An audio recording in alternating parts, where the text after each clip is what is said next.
Whew. What's up, guys?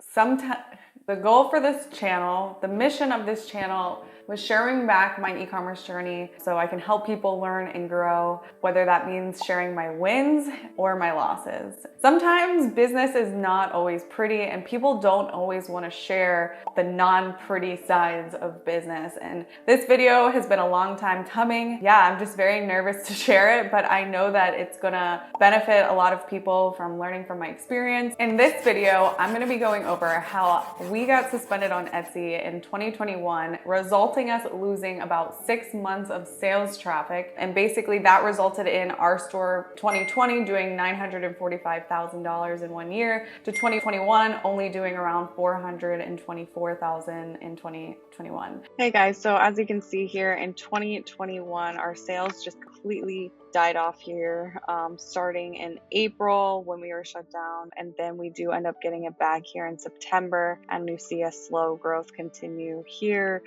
Since 2020 here, you see there's no missed months. Every month we're making sales. And yeah, we didn't lose out on anything in 2020. But again, we pretty much, had to start a slow growth again. But with that being said, forced us really to focus on our Shopify store. As you saw in the thumbnail, doubled our sales in 2021 by really focusing on Shopify and doing paid traffic and doing email and doing SMS campaigns, which is a lot of the stuff that I also teach here on my channel. Where on the first side of that in 2020, you can see we were around 181 for the year. And then if we skip on over to 2020 of the next, we actually went ahead and really increased, more than doubling actually. Last year, Jan 1 to December 31st, 2021, we did do almost over half a million, which really what saved us after losing the account. I think it's really important to keep in mind that, again, like, business is not always just rainbows and butterflies and this uphill climb where you don't make mistakes or you don't run into hiccups in the road. People make mistakes, companies make mistakes. Like, even if you didn't really do something wrong and you lose a bunch of sales or you lose a part of your business,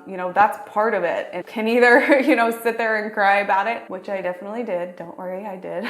With that, you also have to just keep pushing forward. Happy to share this on my channel because, again, if it just helps one single person, if it does happen to them, they know how to deal with it in the future. One other thing that I want to disclose that I try not to share my actual storefront, my YouTube channel, for obvious reasons. If you're a business owner, obviously you want to preserve your store. I give away a lot of free information and strategy on this channel. I know there's other YouTubers that freely share their store names and their Etsy store names, but even they will say it definitely comes with a cost of people going to your store and stealing your images, stealing your designs, which competition is not always a bad thing. But as a business owner that cares about my brand that I've worked really hard on, I do try to preserve that. If that completely turns you off and you think there's no value in any of my videos because I don't want to share my storefront name, please don't watch my videos. Please don't subscribe to my channel. There is other YouTubers out there that will. Please go follow them. I personally just want to preserve business. And if you are a business owner and you run an Etsy store and you run a Shopify store, you totally will understand. With that being said, let's hop into this very vulnerable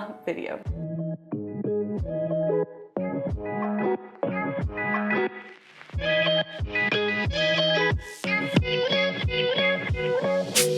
Welcome back. Again, my name is Hannah Gardner. If you are new to the channel, I talk about mostly building e-commerce brands on Shopify and Etsy, but a lot of other entrepreneurship stuff as well. If that is what you're into, please go ahead and subscribe to the channel. And again, my mission statement for all of these videos is I'm sharing and documenting my e-commerce journey, and that includes all of my wins and all of my losses. And today we're gonna go over a big loss in a sense, but every struggle you can find light and you can find positivity and learn something new from your struggles. Honestly, it has made me grow so much more as a business owner. It's pushed me to really develop my skills with driving traffic to a website versus just selling on a third-party platform. So there was a lot of learning and growth within that time period. So I have no regrets with it at all. Let's start from the beginning. Everybody makes mistakes. Luckily, I'm able to sit here and own my mistake. If you're going to your state and you're opening up an LLC, you are assuming the risk of everything that can go wrong in your business.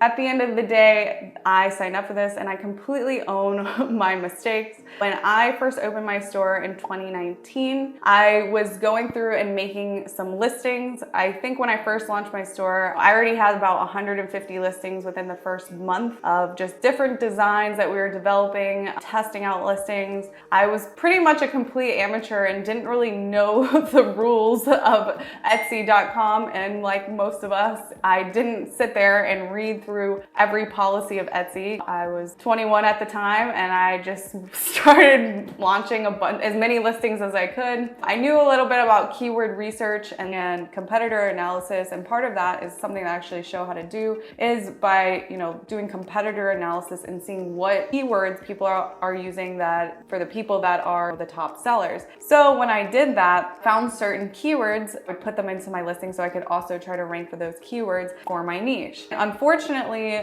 I pulled about 2 or 3 keywords that I used for one single listing out of 150 listings that I had, over 400 SKUs at the time. I used these 3 words in one of my listings, and about 30 days later, they deactivated that particular listing. From there, I realized those keywords that I used from looking at multiple other sellers, stores that were using the same words, the same exact words that Etsy was allowing other sellers to use at that time. Only then did I realize those were considered illegal keywords. Now, to this day, I still can't find anywhere in Etsy's policies where it specifically outlines illegal keywords, terms that aren't allowed, so on and so forth. If any of you guys actually know where that is, please comment that link down below, because that actually is super valuable and will help other people. Very, very vague. There's not really anything specific on what you can and cannot do. Now I clearly understand you cannot use illegal keywords in the eyes of Etsy, and I understand why, because it's protecting the platform as well. After this listing was deactivated, within 30 days of me opening my store, I had no issues,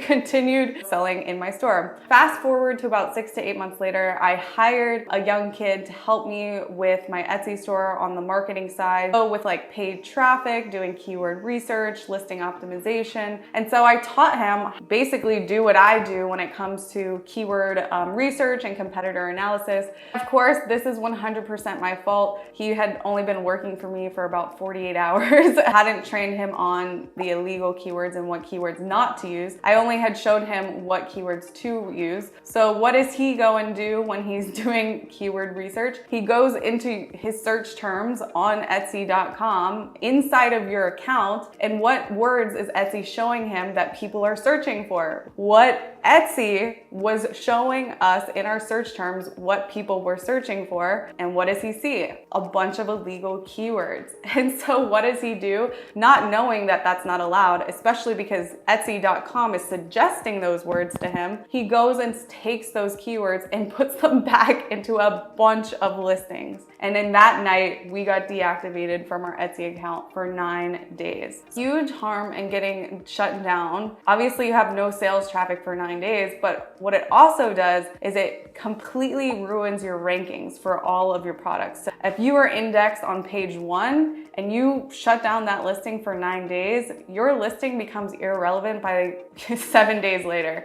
especially if you're in a niche that's very saturated and has a lot of competition. 9 days later, after submitting a bunch of stuff, a bunch of apologies, a bunch of evidence about our store, they actually did come back and reinstate our account after 9 days, and they sent us this email. And in this email, it pretty much says, "We're sorry, this was just a glitch in our system," and they reinstated our account within 20 minutes. By this time, we were like, whoa, okay, I guess it was just a glitch. I mean, we know that we actually did mess up. I know that I actually messed up, but okay, I guess in their eyes it was a glitch. I'm not really sure. Needless to say, we were super excited that we got our accounts back. By this time, I had went through every single listing. I had looked at every single keyword that we had in all, at that time, probably about 200 listings. I had looked at every single one to make sure that there was nothing even potentially hazardous to our store. At that time, all the information we know, because they don't really tell us anything or share any information, all we know is that Etsy made a mistake, or at least they think they made a mistake. We got our account back and we had cleared out anything potentially hazardous for our store at that time. Now, fast forward to 30 days later, of course, our sales have dropped immensely, pretty much had ruined a lot of the SEO just from being out of the game for 9 days. 30 days later, they started deactivating other listings. And at this point, again, they had emailed us that the first suspension was a glitch,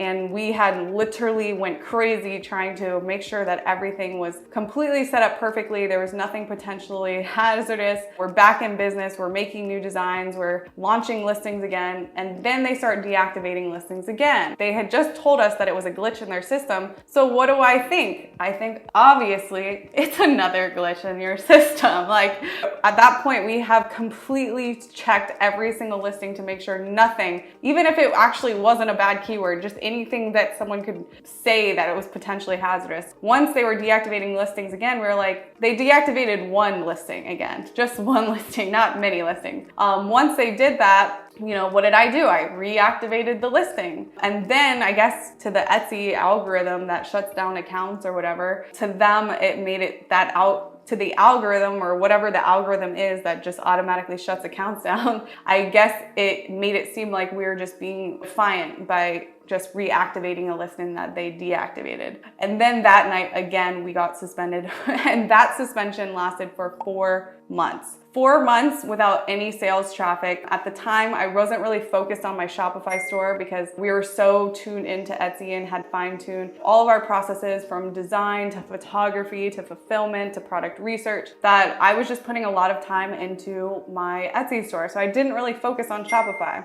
At this time, appealed, and we didn't hear it. They would not respond with anything. They wouldn't tell us what it was wrong. They kind of just ignored us, tried to call in, and they would just hang up the phone. We actually have recordings of them just hanging up the phone on us. We did everything that we could. We tried to reach out to people on LinkedIn. We networked. There is actually a lot of people and a lot of people on YouTube that share this experience as well. But with that being said, while we did lose in one day 90% of our business, what it did do, like I mentioned before, it really forced me to learn how to market a website and get off of a third-party platform and focus on Shopify. I've always knew how to do media buying and run Google ads and Facebook ads and Instagram ads, TikTok ads. I knew how to do those things, but I never did them because I wasn't super confident in my skill set doing them. And so when this happened, it really put fire under our butts to really focus on the Shopify and driving traffic to our website, building better product listings, building a better website,